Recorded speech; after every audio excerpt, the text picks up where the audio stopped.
hormati. Selamat siang Pak Taufik selaku Wakil Kepala Sekolah SMP Negeri kedua. Saya mengucapkan banyak terima kasih karena Bapak Ibu sudah meluangkan waktunya untuk menghadiri sesi diseminasi disiplin positif. Diseminasi itu artinya sharing aja. Jadi saya sudah pernah dapat materi ini, saya mencoba untuk men-sharingkan. Gitu. Jadi ini bukan mengajarkan, tapi men-sharingkan. Gitu ya Bapak Ibu.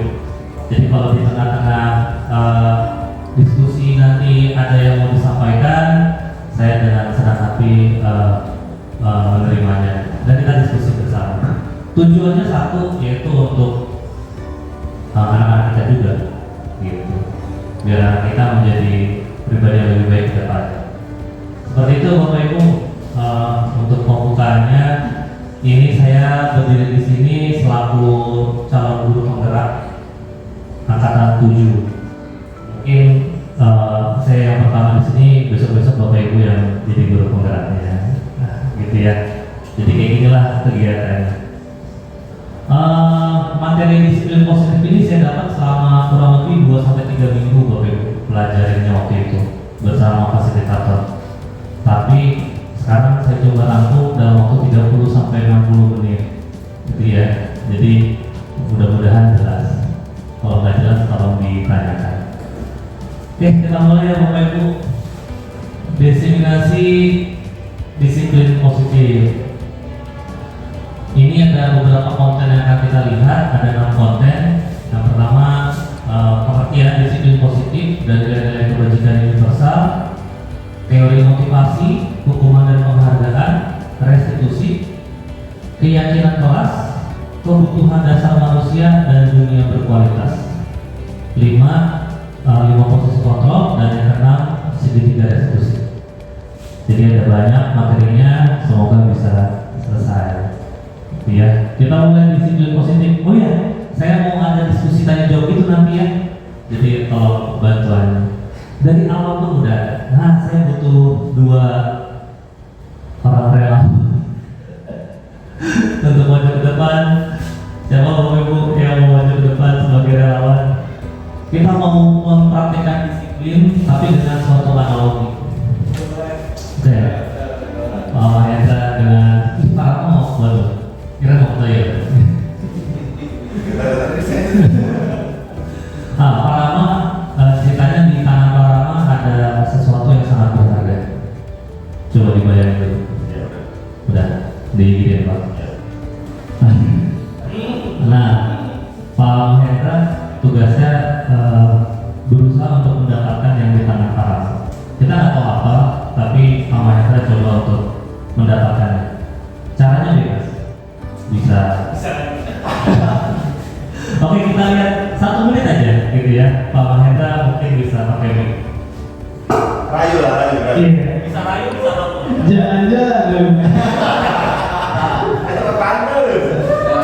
Pertama, kayaknya yang di belakang bagus lah. Bisa lihat yang satu lagi dong. Ada. Sampai kapan? Nggak tahu, terserah. Coba aja coba. Boleh saya minta yang ada di belakang Pak Rama? Berikan satu alasan kenapa mau minta barang interview.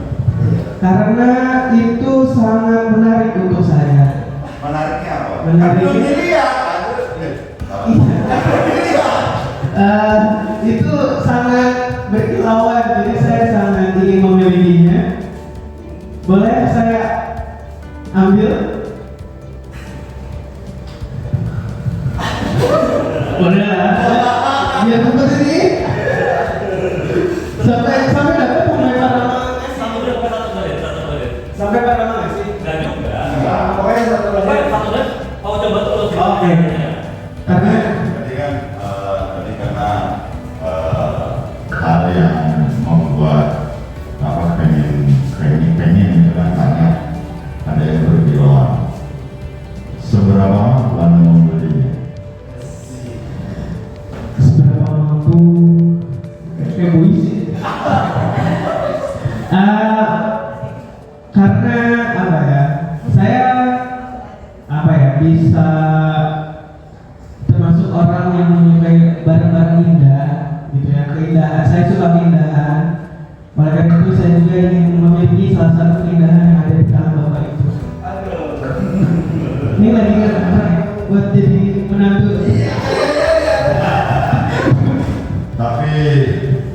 Gini, Mahir, barang yang saya miliki ini tidak ternilai harga, karena ini adalah sebuah pemberian dari seseorang yang sangat-sangat berharga buat saya. Jadi itu tidak ternilai harganya. Anda mau ngasih nilai saya seberapapun, mohon maaf tidak bisa terima.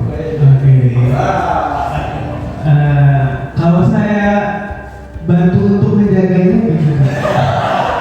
Jadi kalau berdua yang jaga kan lebih, iya kan lebih Kalau jaga gitu. Kalau untuk barang seperti ini, nanti kalau 2 orang semuanya bapak ibu menjaga, ada yang toel gimana? Iya. Boleh tahu Pak, barangnya apa Pak? Barangnya apa? Nggak ada. Nah, tadi simulasi Bapak Ibu. Simulasinya tuh maksudnya gini, Pak Mahendra itu berlaku sebagai anggaplah guru. Sedangkan Pak Rama itu bisa kita anggap sebagai siswa. Guru bisa berusaha kayak gimana pun mengatur siswa, diiming-imingi kan, diancam kan, dibujuk kan, tapi yang memutuskan pada akhirnya untuk ngikutin apa enggak siswa sendiri gitu. Mau tadi Pak Mahendra ngancem deh, bayar deh, apa deh, cuma kalau si Pak Rama nggak mau kasih ya nggak dikasih. Begitu juga sama siswa. Kita punya peraturan nih, banyak peraturan A sampai Z. Kita biasanya bisa pakai cara apapun agar anak-anak berbuat peraturan. Tapi kalau anaknya nggak mau, ya nggak bisa. Gitu. Jadi pertama itu disiplin. Biasanya kita bikin disiplin kayak gitu kan. Menurut Pak Lando disiplin itu apa?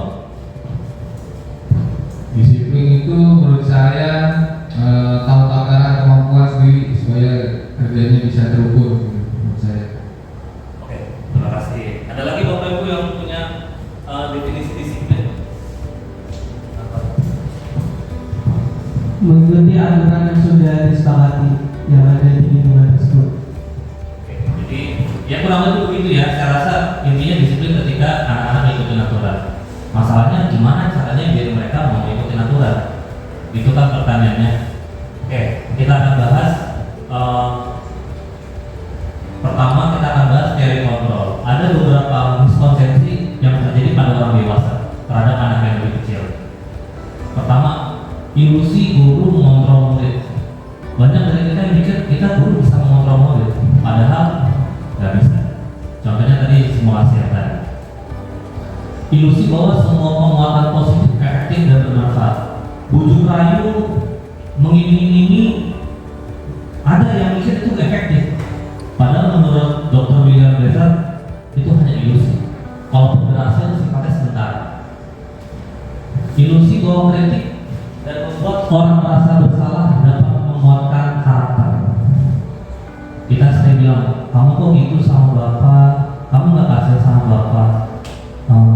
Papa mamamu nggak sedih apa kalau kamu kayak gini? Nah itu membuat rasa bersalah. Kita pikir dengan ngelakuin itu anak bisa berubah. Itu ilusi, nggak bisa. Gitu. Kalaupun bisa, sementara. Ilusi bahwa orang dewasa memiliki hak untuk memaksa. Karena kita pikir kita yang lebih dewasa bisa ngatur anak yang lebih kecil. Itu ilusi, nggak bisa. Anak punya kemampuan untuk memutuskan apa yang mau mereka kerjakan. Ini gak cuma buat guru dan siswa, tapi kita yang sudah tua ini kan punya anak nanti ya. Itu juga berlaku buat anak-anak kita. Oke, ini bapak kita bersama.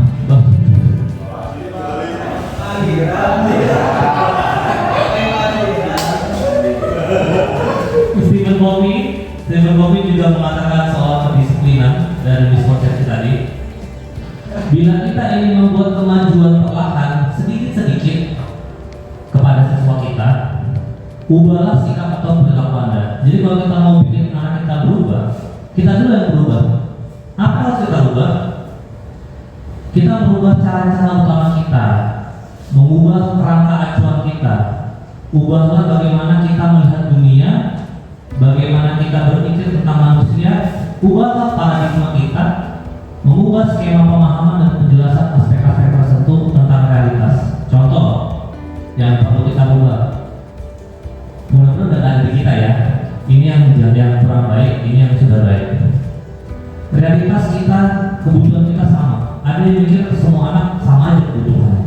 Padahal nyatanya kita harus tahu bahwa kebutuhan setiap orang berbeda. Semua orang melihat hal yang sama, itu paradigma yang salah. Harusnya kita punya paradigma setiap orang memiliki gambaran berbeda. Kita mencoba mengubah orang agar berpandangan sama dengan kita ubah. Jadi kita berusaha memahami pandangan orang lain tentang dunia. Kalau ada anak kita yang berperilaku buruk, kita lihat sebagai suatu kesalahan, biasanya kamu salah. Sekarang harus berubah, jadi dia melakukan itu karena tujuan tertentu. Apa tujuannya? Kita harus cari tahu tujuannya apa yang melakukan itu. Kalau udah tahu tujuannya apa, memperbaikinya bisa lebih mudah. Dan seterusnya. Jadi intinya kalau kita mau membuat orang lain disiplin, kita ubah diri kita dulu. Gitu ya Bapak Ibu. Nah, kita juga perlu melihat makna disiplin dari Ki Hajar Dewantara. Di mana ada kemerdekaan, disitulah harus ada disiplin yang kuat. Sungguh pun disiplin itu bersifat self-disiplin, yaitu kita sendiri yang mewajibkan kita dengan sekeras-kerasnya. Jadi disiplin itu harus datang dari diri sendiri. Sebab jika kita tidak cakap melakukan self-disiplin, wajiblah penguasa lain mendisiplinkan diri kita. Dan peraturan demikian itulah harus ada di dalam suasana yang merdeka. Jadi maksudnya kalau anak diri kita nggak bisa mendisiplinkan dirinya sendiri, harus ada orang lain yang mendisiplinkannya. Siapa itu? Kita sebagai guru. Pertanyaannya, gimana caranya mendisiplinkan mereka? Bagaimana caranya biar mereka tumbuh keinginan untuk punya self-disiplin? Nah, jadi hari ini muter-muter tentang itu aja Pak, Bapak Ibu. Berusaha menumbuhkan self-disiplin.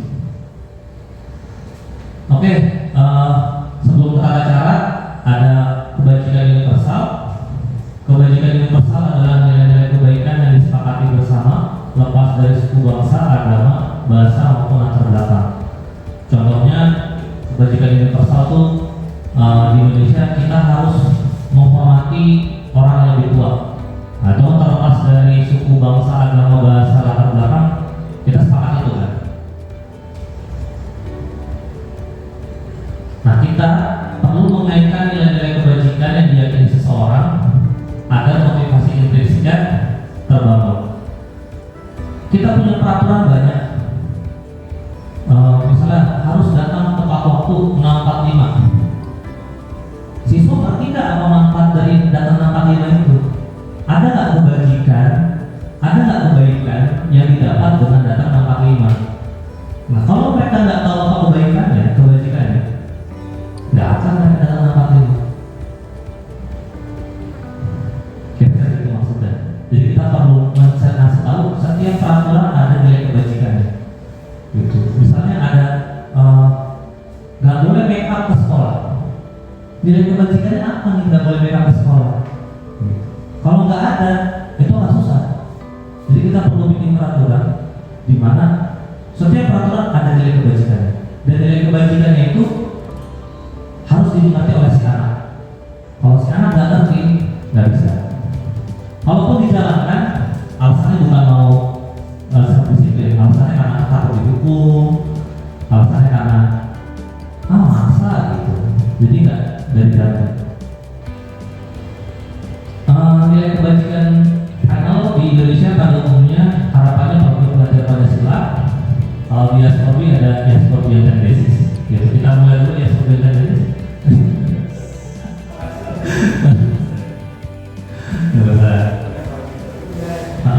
Nah, setiap instansi biasanya punya nilai-nilai kebajikan yang dipegang kelompok bersama gitu. Kayak PT Indo pun pasti punya dia seperti itu juga. PT apapun pasti punya. Kebetulan SOB punya SOB yang terbasis. Nah, tugas kita sebagai guru berusaha agar siswa memahami betapa pentingnya nilai-nilai kebajikan, sehingga siswa memiliki motivasi intrinsik untuk menjalankan disiplin. Gitu. caranya, gitu ya. Masih jauh kayaknya nyampe ke caranya. Teori motivasi itu udah masuk bagian B. Ada yang mau didiskusikan dulu? Lanjut aja ya. 3 motivasi perilaku manusia. Secara umum ada 3 hal yang mendasari seseorang melakukan suatu tindakan. Yang pertama, untuk menghindari ketidaknyamanan atau hukuman. Kenapa pakai helm? Biar gak ditilang. Ada yang bilang kayak gitu. Ya, jadi melakukan sesuatu hanya karena menghindari ketidaknyamanan atau hukuman. Ada lagi, untuk mendapatkan imbalan atau penghargaan dari orang lain. Kenapa kamu belajar rajin? Oh, biar dapat PS5 nanti pas naik kelas. Gitu. Penghargaan atau imbalan. Ada lagi yang ketiga, melakukan sesuatu karena hal itu untuk menjadikan dia sebagai dirinya yang dia inginkan dan menghargai diri sendiri dengan nilai-nilai yang mereka percaya. Jadi kenapa pakai helm? Oh, karena aku yakin dengan pakai helm aku lebih selamat gitu. Kenapa pakai helm? Karena aku percaya lebih aman aja kalau pakai helm. Jadi ada 3 nih Bapak Ibu. Ada yang karena takut dihukum, ada yang karena mengharapkan imbalan, ada yang karena mereka tahu itu penting. Karena mereka tahu itu ada nilai kebajikannya. Nah, jadi gimana caranya biar anak disiplin mengikuti peraturan? Ya lagi kasih tahu nilai kebajikan, atau kita sama-sama diskusi nilai kebajikan dari peraturan ini. Gimana ketika ada anak melakukan kesalahan, peraturannya atau keyakinannya kita buat bersama tidak dijalankan, maka biasanya kita kasih hukuman atau kita kasih konsekuensi. Nah, ada yang baru nih, restitusi. Nah, barang baru. Ada yang udah pernah dengar Bapak Ibu restitusi? Pernah dengar? Oh, baru dengar. Ya, ini yang baru nih. Restitusi dulu yang kita bahas. Saya yakin restitusi sudah sering kita jalankan, tapi nggak tahu kalau itu namanya restitusi, gitu ya. Kayak gimana sih restitusi? Proses menciptakan kondisi bagi murid untuk memperbaiki kesalahan mereka. Jadi murid memperbaiki kesalahan mereka, sehingga mereka bisa kembali pada kelompok mereka dengan karakter yang lebih kuat. Jadi murid melakukan kesalahan A, kita kasih mereka menentukan harus ngapain untuk memperbaiki kesalahan mereka. Pernah nggak Bapak Ibu melakukan itu? Nah, itu restitusi. Nanti restitusi yang benar ada tahapannya, gitu ya. Cuma kita bahas dulu hubungan sama konsekuensi. Untuk menciptakan kedisiplinan pada diri siswa, kita seringnya masih sering ada atau sering menerapkan hukuman atau konsekuensi. Ada yang bisa kasih gambaran kira-kira hukuman sama konsekuensi bedanya apa? Atau langsung contoh?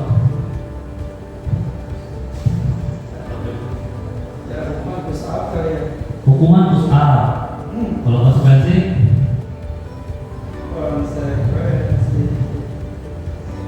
Anak terlambat, push up kamu. Itu hukuman. Kalau konsekuensi, anak terlambat? Ketinggalan pelajaran. Konsekuensi tertinggal pelajaran. Oke. Itu dari awalnya. Maksudnya yang dia terima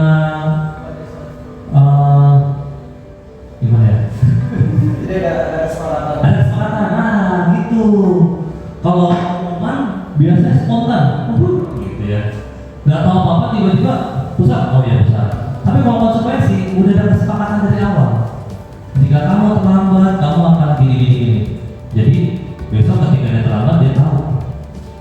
Gitu. Konsekuensinya apa kalau terlambat? Gitu. Terlambat 5 kali, apa konsekuensinya? Udah tahu. Jadi hukuman itu biasanya spontan, kalau konsekuensi sudah tertulis. Kalau restitusi, anaknya sendiri bersama guru mencari solusi terbaik. Kenapa terlambat terus? Oh karena ini, apa yang bisa dibantu ya? Apa yang bisa membantu kamu agar tidak melakukan kesalahan itu lagi? Itu Bapak Ibu punya ada beberapa perbedaan lagi antara konsekuensi, hukuman dan restitusi.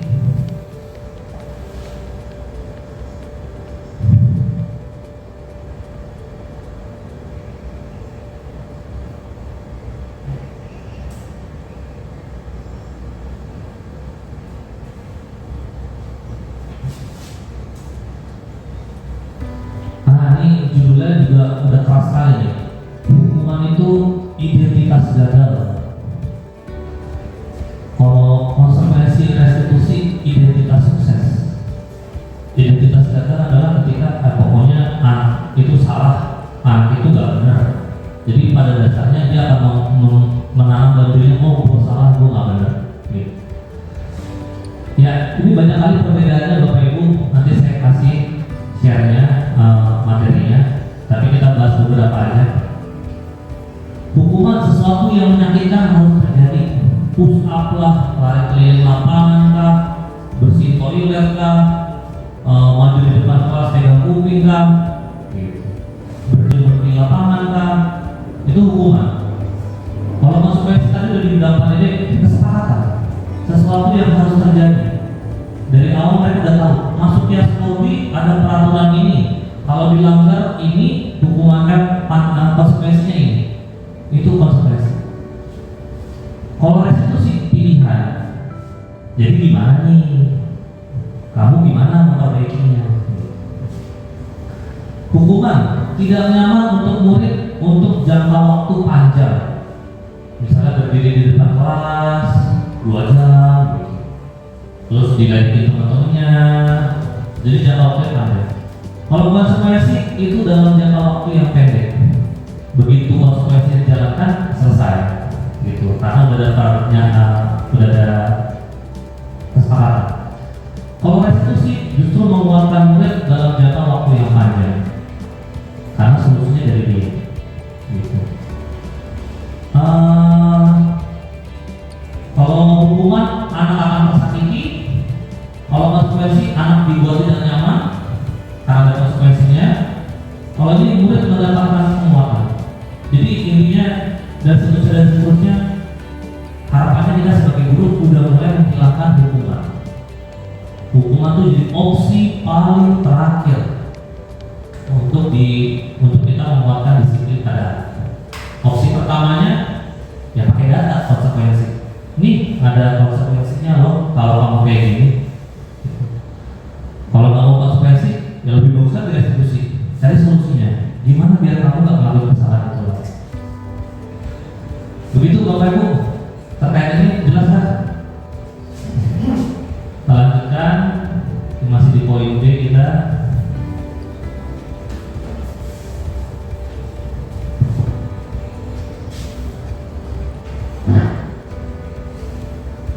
Oke, saya punya beberapa tindakan terhadap anak yang membuat kesalahan. Tolong Bapak Ibu coba sebutkan ini konsekuensi atau hukuman.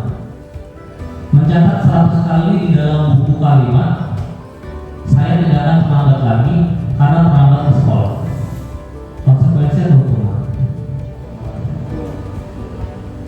Hukuman konsekuensi? Hukuman. Kalau ini dulu saya juga hukuman, jadi bisa hukuman. Tapi kalau misalnya sudah ada kesepakatan dari awal, jadi konsekuensi. Gitu ya Bapak Ibu ya. Jadi saya pilih konsekuensi. Anggaplah sudah ada peringatan sebelumnya. Kamu kalau besok terlambat kayak gini ya. Lari mengelilingi lapangan basket 2 kali karena terlambat hadir di sekolah. Hukuman. Tapi kalau di PJOK bisa jadi konsekuensi. Karena terlambat masuk kelas PJOK, jadi kayak pemanasan kan. Nah kamu lari dulu.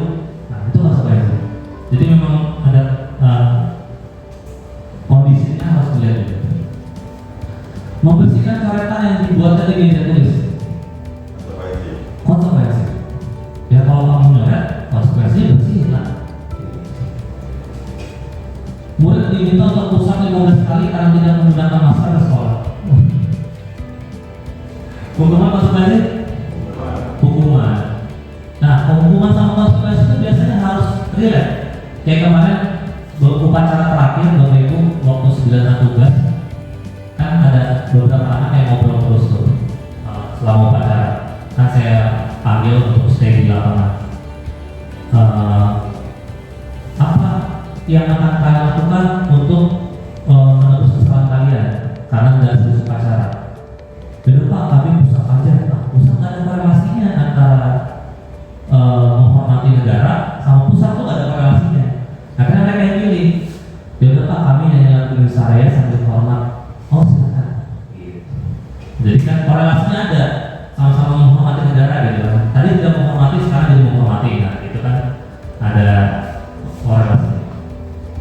Ini pusat sama masker, nggak ada hubungannya. Jadi hukuman. Mengganti kertas tugas teman yang telah dicoret-coret. Konsekuensi. Gitu ya. Jadi konsekuensi dan hukuman. Walaupun ini sifatnya ada spontan juga ya, nggak ada kesepakatan dari awal. Tapi nanti ya, kalau tidak bisa konsekuensi. Nah, tadi judulnya Bapak Ibu, kalau tadi Bapak Ibu lihat teori motivasi, hukuman dan penghargaan, restitusi. Ini hukuman sama penghargaan dijadiin satu. Jadi ternyata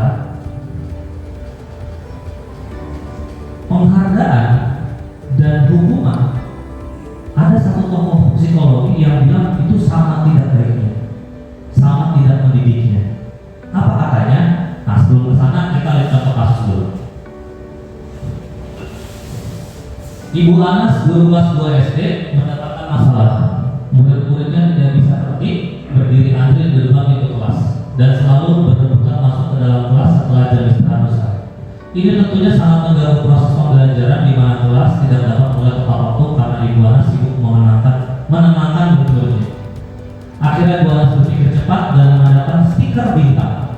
Setiap murid-muridnya akan masuk kelas usai jam istirahat, Bu Anas akan mengiming-imingi murid-muridnya dengan stiker bintang. Siapa yang dapat berdiri lurus dan berbaris rapi dapat bintang dari Bu Anas. Sebagian besar murid-murid yang menyambut tantangan tersebut dan langsung berdiri rapi di depan pintu agar mendapatkan stiker bintang. Hal ini terus dilakukan Bu Anas selama beberapa minggu karena cukup berhasil membuat murid-muridnya berdiri rapi antri di depan pintu. Sampai pada suatu saat Bu Anas sakit dan terpaksa digantikan Pak Heru. Pak Heru tidak mengetahui tentang stiker bintang dan dengan saja pada saat mau masuk ke kelas usai jam istirahat, murid-murid kelas 2 kembali berebutan masuk kelas. Murid kelas 2 kembali berebutan masuk kelas. Apa yang terjadi? Mengapa? Gimana Bapak Ibu? Mungkin bisa komen. Kenapa anak-anak itu enggak rapi lagi? Gak ada ini. Gak ada ini. Gak ada ibadah. Jadi di sini terlihat jelas bahwa ini berhasil memang penghargaan, tapi hanya sesaat saja, tidak mendidik, tidak ada nilai kebajikan yang terlihat dari hal itu. Padahal dari awal kita bilang anak-anak harus tahu pentingnya peraturan. Kalau peraturannya berdiri di depan kelas, harus tahu kenapa harus, gitu. Kenapa itu baik? Tapi malah dikasih iming-iming, akhirnya mereka nggak tahu apa kebaikannya. Gitu ya Bapak Ibu ya. Berdasarkan teori motivasi, kira-kira motivasi guru kelas 2 untuk bersedia berdiri antri sebelum masuk kelas adalah stiker bintang. Ada nggak cara lain agar murid kelas 2 bersedia antri di depan kelas tanpa diberi stiker bintang?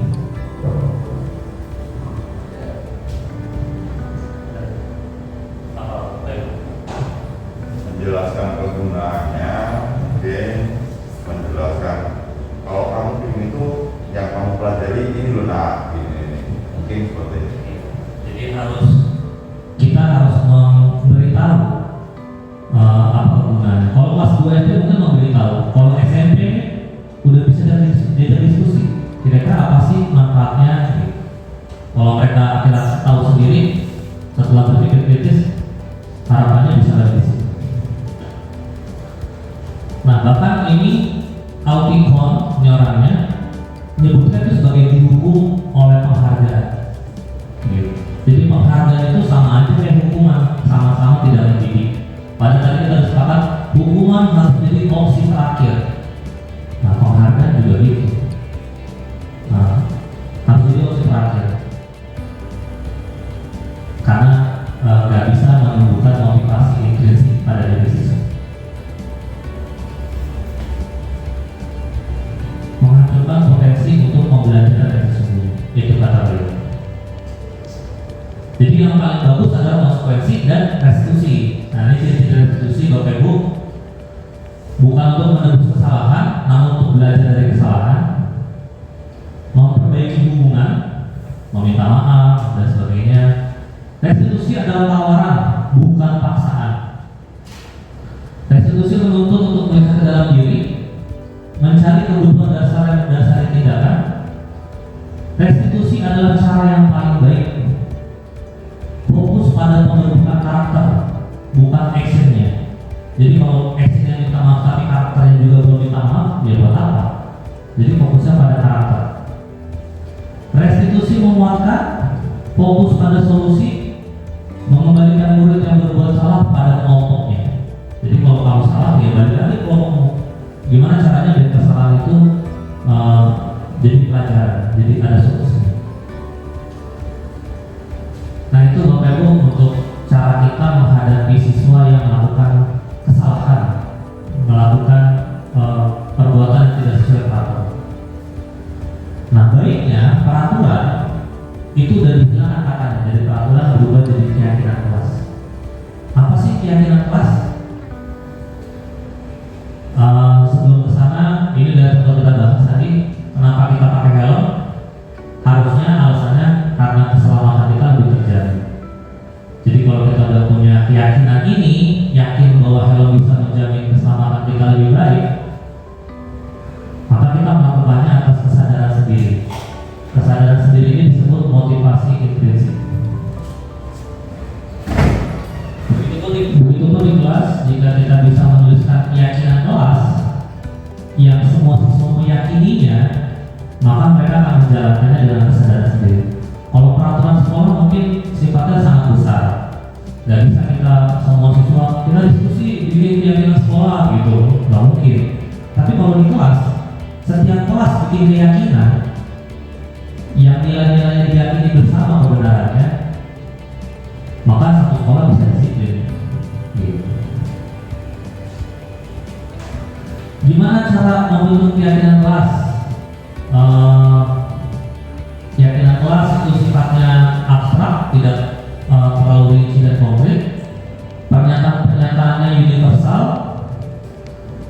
Pernyataannya selalu dalam bentuk positif. Positif itu maksudnya gini, misalnya dilarang, kalau peraturan dilarang ngobrol saat jam pelajaran, itu peraturan, kalimat negatif. Tapi kalau positifnya, semua siswa berusaha mendengarkan setiap orang yang berbicara di depan. Itu kalimat positif. Hendaknya tidak terlalu banyak sehingga mudah diingat dan dipahami oleh semua warga kelas. Sebaiknya sesuatu yang dapat diterapkan di lingkungan tersebut. Semua warga kelas hendaknya berkontribusi dalam pembuatannya, sehingga semua bisa mengamininya. Bersedia meninjau kembali keyakinan kelas dari waktu ke waktu. Nah biasanya keyakinan kelas di awal semester nih, di awal tahun pelajaran, kita tinjau dari waktu ke waktu nih. Ini masih relate nggak nih keyakinan kelas yang kita buat nih? Apa udah nggak relate? Jadi contoh-contoh keyakinan kelas, setiap anggota kelas perlu belajar. Nah, ini kan kalimat yang sangat umum. Setiap anggota kelas perlu senang. Setiap anggota kelas perlu melakukan tugas. Jadi ini sama aja kayak class goals ya, kalau di leader ini WIG. Jadi ternyata dari leader ini diajarin penting banget punya goals kelas. Nah di guru penggerak saya dikuatir lagi nih, perlu banget punya keyakinan kelas. Nah itu sama aja, karena keyakinan kelas itu yang akan dipegang teguh selama setahun berada di kelas tersebut. Yang kemarin kurang terdengar di WIG adalah di leader ini bahwa harus ada nilai kebajikan yang dimengerti oleh semua anak. Apa pentingnya gue ngelakuin ini ya? Gitu. Begitu Bapak Ibu keyakinan kelas, ini udah poin ke C, masih ada 3 poin lagi. Kebutuhan dasar manusia dan dunia berkualitas. Ada studi kasus lagi Bapak Ibu. Ibu Ambar, guru wali kelas 2, sedang bingung menghadapi ulah salah satu murid di kelasnya. Namanya Doni. Beberapa anak di kelas 2A telah datang padanya dan mengeluhkan Doni yang seringkali meminta bekal makan siang mereka dengan paksa. Jika apa yang akan Anda lakukan? Menurut Anda kira-kira apa alasan Doni melakukan hal itu? Mungkin saya mau dengar dari Bu Agustin dulu deh. Nanti beberapa dulu. Jadi ada dua pertanyaan. Apa yang Bu Agustin lakukan kalau ada murid Bu Agustin kayak gitu? Yang kedua, kira-kira kenapa Doni melakukan hal itu? Kalau saya menghadapi situasi itu, yang pertama pasti Doni dipanggil. Nah, dari Doni dipanggil itu baru tadi alasannya. Nah, jadi nyambung kan? Pertanyaannya, kira-kira apa alasan Doni melakukan hal itu? Ya, kalau menurut saya sih, kalau saya kira-kira alasannya Doni karena Doni lapar. Oke, good. Mungkin jawaban Pak Reza, Pak Reza juga belum cara-cara. Apa yang Pak Reza lakukan kalau melihat anak kayak gitu dan kalau mau tebak-tebakan nih, kira-kira kenapa Doni melakukan itu? Ya, yang pasti tadi dipanggil dulu anaknya. Kalau feeling saya sih kalau terus-menerus sering bukan karena lapar, gitu, karena dia dari perhatian. Gitu. Mungkin anaknya di rumah itu nggak dapat perhatian dari orang tuanya, gitu. Jadi nggak bisa dikasih juga ya, ngomong dulu, ya. Kalau memang dia ada bekal, terus ada uang jajan, terus dia kayak gitu terus, ya berarti nanti kita perlu panggil juga orang tua. Terima kasih Pak Reza. Mungkin Miss Kiki juga sekalian nyampe sana mic-nya. Apa yang Miss Kiki lakukan kalau melihat Miss Kiki kayak gitu dan kalau mau tebak-tebakan nih, kira-kira apa alasan Doni melakukan? Sepakat ya Pak sama Bu Agustin dan Pak Reza. Pertama-tama pasti akan saya panggil dulu anaknya. Private ya, saya tanya kenapa sih selalu minta paksa makanan minumnya. Kalau menurut saya si Doni ini juga bukan lapar, tapi cari perhatian. Jadi mungkin di rumah dia punya kakak beradik yang nggak cuma dia aja di rumah, jadi ibunya nggak sempat merhatiin dia, jadi dia cari perhatian lah di luar. Dan ini pernah juga saya baca Pak di satu novel karya Jeff Pelzer, waktu itu judulnya Child of It. Jadi si anak melakukan hal yang sama seperti Doni, bukan karena bukan mencari perhatian, tapi waktu itu karena si Dev ini di rumah memang tidak mendapatkan perhatian. Jadi ada kasus dia dengan ibunya yang belum selesai. Jadi ibunya itu punya penyakit psikologi yang harusnya dibantu psikolog, tapi karena nggak ada yang bisa membantu, jadi dilampiaskan ke anak. Nah, jadi pasti yang pertama harus dipanggil si Doninya untuk mengkorek apakah di rumah ada masalah sehingga si Doni bertingkah seperti ini. Nah, itu pengalaman saya waktu nulis skripsi, hampir sama ceritanya seperti ini, dan saya rasa jawaban Bu Agustin, Pak Reza maupun yang tadi saya ceritakan itu relate ya Pak.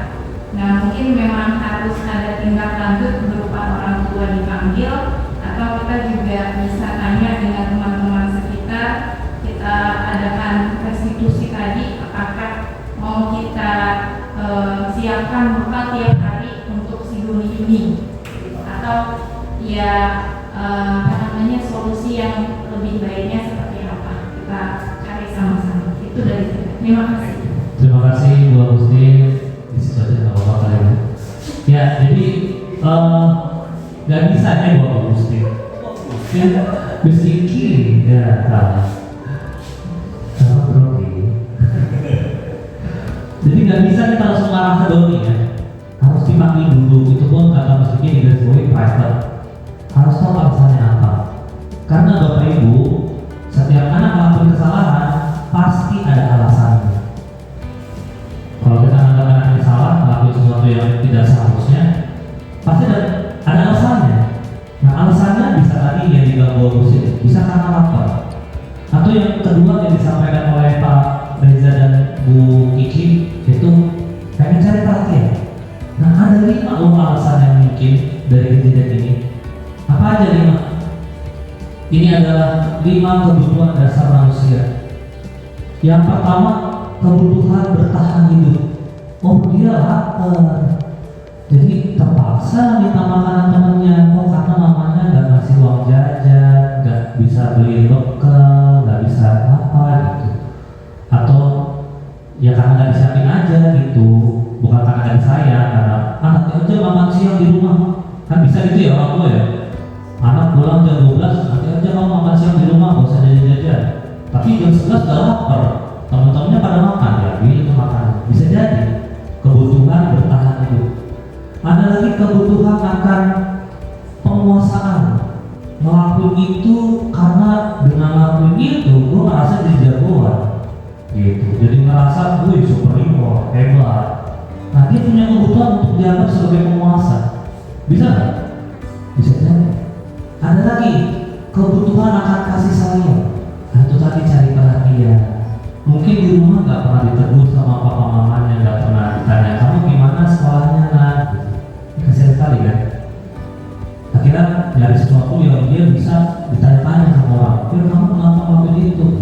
Karena bisa ngelakuin itu jadi panggil guru, jadi ditanya-tanya, jadi ada komunikasi, bisa ngobrol. Ada kebutuhan akan kesenangan. Mungkin makanannya itu aja, tiap hari nasi nugget. Jadi bosan kali. Mau makan yang lain lah, akhirnya dicoba-cobain punya temannya, gitu ya. Atau ada kebutuhan akan kebebasan. Ya dia merasa bebas aja, ngelakuin apa aja gitu.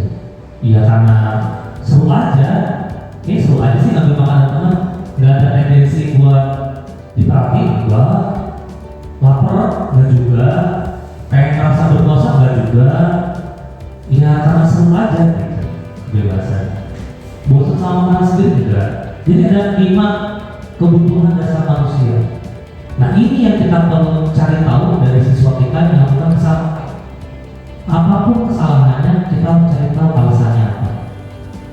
Tentunya pas cari tahu harus berpihak pada murid, tidak nadanya menghakimi, tidak nadanya menyalahkan. Kamu lagi gitu. Sehingga dia bisa nyaman untuk mengutarakan apa sih kebutuhan dia, kenapa dia melakukan itu.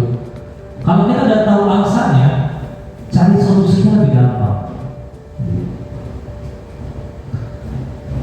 Ini semua orang senantiasa berusaha untuk memenuhi kebutuhannya dengan berbagai cara. Bila tidak bisa cara positif, maka akan melakukan dengan cara yang negatif, yang tidak sesuai dengan nilai-nilai kebajikan. Guru perlu menganalisis kebutuhan dasar setiap murid sehingga kemudian bisa menyiapkan kegiatan yang bisa mempengaruhi kebutuhan dasar mereka. Jadi sampai kebutuhan ini pun jadi kerjaan kita loh, untuk memenuhi kebutuhan mereka. Oke, udah masuk poin kelima, yaitu 5 posisi kontrol. Ini ceritanya guru BK ya, saya cari foto yang menarik. Menarik. Nah, saat kita menghadapi siswa yang melakukan kesalahan tadi, kita bisa menempatkan diri kita pada 5 posisi kontrol. Apa aja 5 posisi kontrol? Kita bisa menempatkan diri kita sebagai penghukum, kita bisa menempatkan diri kita pembuat rasa bersalah, kita bisa memposisikan diri kita sebagai teman, kita bisa memposisikan diri kita sebagai pemantau, kita bisa memposisikan diri kita sebagai manajer. Nah, kita bahas satu-satu. Penghukum biasanya menggunakan hukuman fisik maupun verbal. Kata-katanya, patuhi aturan saya atau awas. Kamu selalu saja salah. Pasti selalu yang terakhir selesai. Nada suaranya tinggi, bahasa tubuhnya mata melotot dan jari menunjuk-nunjuk menghardik. Apa dampaknya ke murid? Kemungkinan murid marah dan mendendam atau bersifat agresif. Kalau di tempat kita iya, nyampe kursinya mukul-mukul meja, di parkiran dibarek motor kita, dikompresin, mobil kita ditengokin, agresif jadinya. Ketika murid ketemu guru yang sebagai penghukum, membuat rasa bersalah. Nah, ini lagi diomongin, kamu gak kasihan sama mamamu kayak gitu. Depresi. Pada posisi ini biasanya guru akan bersuara lebih lembut tapi lebih nyakitin beda. Membuat rasa bersalah akan menggunakan keheningan yang membuat orang lain merasa tidak nyaman, merasa bersalah atau rendah diri. Kalimatnya gimana? Ibu sangat kecewa sekali dengan kamu. Berapa kali Bapak harus memberitahu kamu ya? Gimana coba kalau orang tua kamu tahu kamu berbuat begini? Ini kan kalimat-kalimat yang bikin anak merasa bersalah. Nada suara memelas, halus, sedih. Bahasa tubuh merapat pada anak dan lesu. Nah, gimana respon anak ketika mendapat perlakuan ini? Murid ya pasti merasa bersalah. Bersalah telah mengecewakan ibu atau bapak gurunya. Murid akan merasa menjadi orang yang gagal dan tidak sanggup membahagiakan orang lain.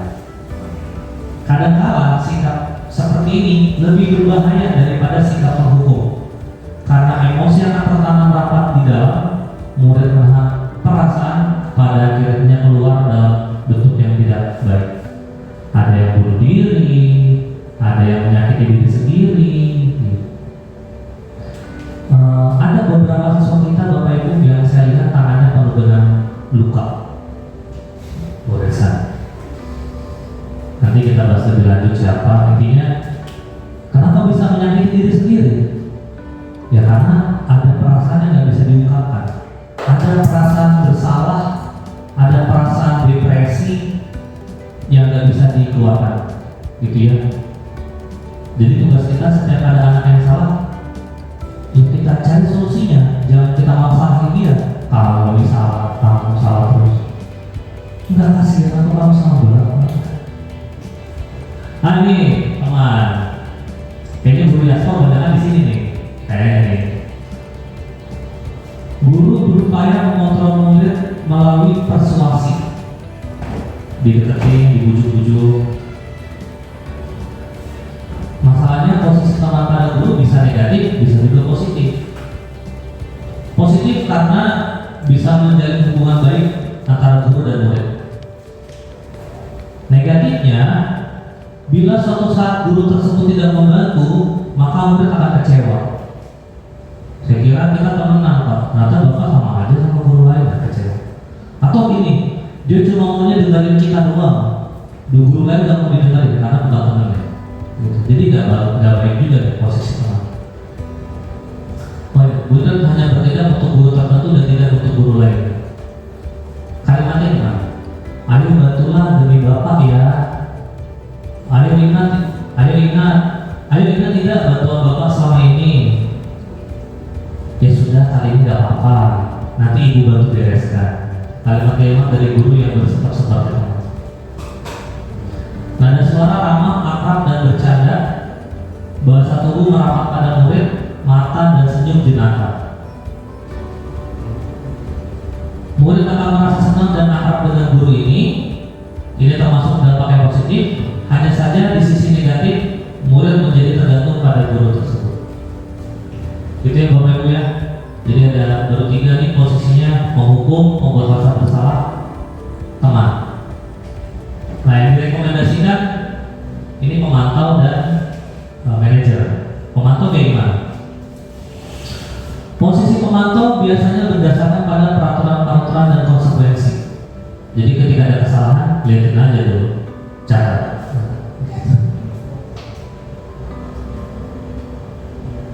Dengan menggunakan konsekuensi, kita dapat memisahkan hubungan pribadi kita dengan murid. Udah ada peraturannya, nah, gitu. Kita memang misalnya hubungan dekat, tapi ada peraturan yang harus kita jalan. Ini peraturan, itu konsekuensi. Kalimatnya peraturannya apa? Apa yang telah kamu lakukan? Sanksi atau konsekuensinya apa? Kamu sudah tahu kan? Seorang pemantau sangat mengandalkan perhitungan, catatan, data yang dapat digunakan sebagai bukti atas perilaku seseorang.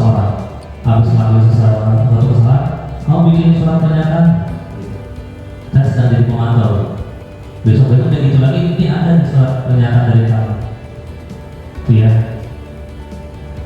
Nada suara datar, bahasa tubuh yang formal. Nah, ini saya tunjukin gambarnya yang lagi formal. Nggak ada senyum, semua datar. Gitu. Dampaknya apa? Murid memahami konsekuensi yang harus dijalankan karena telah melanggar salah satu peraturan sekolah. Guru tidak menunjukkan suatu emosi yang berlebihan, menjadi marah atau membuat merasa bersalah. Jadi datar aja. Ada pelanggaran, konsekuensinya ini. Gitu. Selesai. Itu memantau. Nah, ini yang paling baik, manajer. Posisi manajer adalah posisi di mana guru berbuat sesuatu bersama dengan murid, mempersilahkan murid mempertanggungjawabkan perilakunya, mendukung murid agar dapat menemukan solusi atas permasalahannya sendiri. Jadi kita sebagai fasilitator, dia yang cerita latar belakang kejadiannya gimana, kenapa ngelakuin itu, alasannya apa yang bisa kamu lakukan untuk memperbaiki. Kita cuma nanya doang, semua dari dia. Oh, kamu mau ngelakuin itu, memang dengan ngelakuin itu kamu bisa memperbaiki kesalahan, cari lagi, digali lagi sampai dapat solusi yang terbaik. Mengacu kepada institusi yang dapat menjadikan murid sebagai seorang manajer bagi dirinya sendiri. Nah, dengan kita ngomong itu kan, kita melatih mereka untuk lain kali dia cari solusi buat dirinya sendiri, jadi manajer buat dirinya sendiri. Yang disebutin biasanya, coba apa yang kita yakini. Keyakinan kelas kita apa sih? Jadi balik ke keyakinan kelas. Kamu udah tahu keyakinan kelasnya apa? Kamu meyakini itu sebagai kebenaran. Jika kamu meyakini itu suatu kebenaran, mau nggak kamu memperbaikinya? Karena dia berusaha mencari cara untuk memperbaiki. Nada suara tulus, bahasa tubuh tidak kaku, mendekat ke murid. Responnya murid akan mencari jalan keluar permasalahannya. Tentu saja harus dengan bimbingan guru. Terjadi percakapan di sini. Jadi guru tidak menghakimi, tidak menyalahkan, fokus pada mencari solusi. Tujuannya untuk perbaikan ke depan. Nah, ini baru tahap terakhir, di mana cara merestitusi anak yang baik, gitu ya. Tujuannya biar disiplin positif tadi muncul. Ini caranya. Ada 3 tahap. Tahapan pertama yang namanya menstabilkan identitas. Ini kita sebut sebagai segitiga restitusi. Menstabilkan identitas. Yang kedua namanya validasi tindakan yang salah. Yang ketiga menanyakan keyakinan. Kita mulai dari yang pertama, menstabilkan identitas. Bertujuan untuk mengubah identitas anak dari orang yang gagal karena melakukan kesalahan menjadi orang yang sukses. Caranya gimana? Kita ngomong. Contohnya misalnya ada anak yang yang ngebully temannya. Terus kita panggil. Gak apa-apa, tidak ada manusia yang sempurna. Kita fokus cari solusinya. Jadi harus stabilkan dulu identitasnya bahwa memang semua orang bisa bikin kesalahan. Iya. Saya juga pernah kok melakukan kesalahan seperti itu. Kita bisa nyelesain ini, tenang aja. Bapak Ibu tidak tertarik mencari siapa yang salah, tapi Bapak ingin mencari solusi dari permasalahan. Kira-kira kalau anak dengar kalimat ini, gimana perasaannya? Gimana?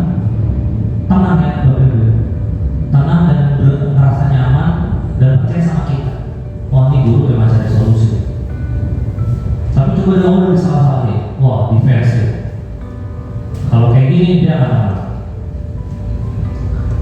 Kalau kita mengatakan kalimat-kalimat di atas akan sangat sulit, bahkan hampir tidak mungkin buat anak untuk tetap membangkang. Setelah tahu anaknya kalau dengan kalimat ini, kemungkinan besar dia akan luluh.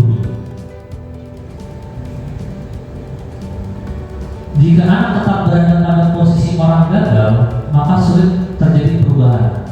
Karena rasa bersalah itu menguras energi. Rasa bersalah akan cenderung untuk menyalahkan orang lain atau mempertahankan diri dari segala bikin benteng daripada mencari solusi. Perasaan bersalah membuat kita terperangkap pada masa lalu di mana kita sudah tidak bisa berbuat apa-apa lagi. Padahal kita harusnya fokus pada masa depan. Nah, jadi nggak boleh kita bikin anak-anak terus gue orang yang bersalah, gue orang yang gagal.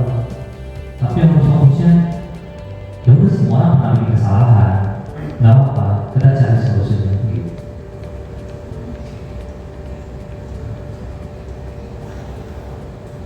Langkah kedua dari segi tiga institusi, yaitu validasi tindakan yang salah. Validate the misbehavior. Setiap tindakan kita dilakukan dengan suatu tujuan, yaitu memenuhi kebutuhan dasar.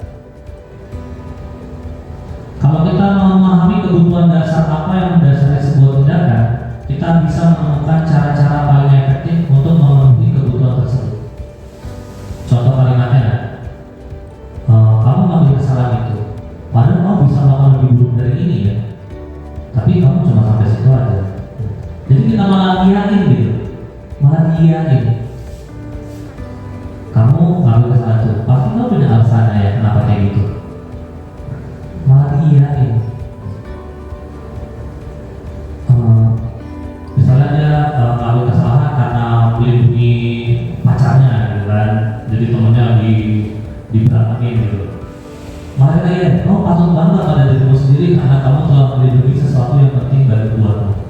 Gitu. Misalnya dia diajakin bapaknya, malah mukul temennya, itu kan mukul salah ya.